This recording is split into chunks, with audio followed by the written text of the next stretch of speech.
François, c'est bien dommage d'avoir à se protéger. Alors je suis totalement, complètement d'accord avec ça.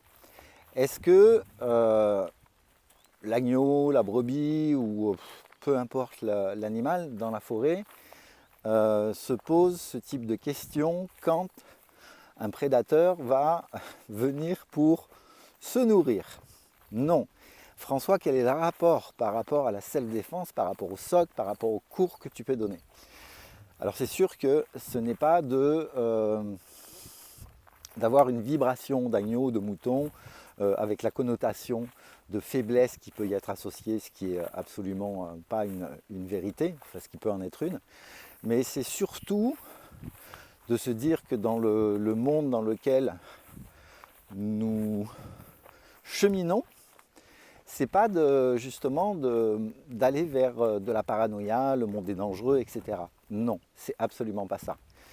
Ce que j'explique souvent d'ailleurs, c'est que la meilleure des solutions en matière de défense, c'est l'observation et la fuite. Il ne s'agit pas d'arriver à ce qui peut s'apparenter à un combat, à une opposition.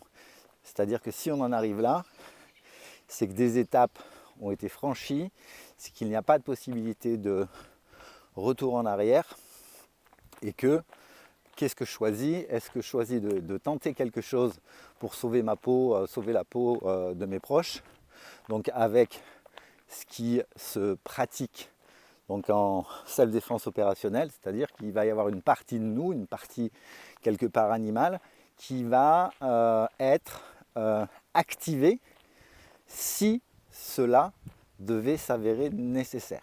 Donc voilà, je ne sais pas si ce contenu fait sens ou pas.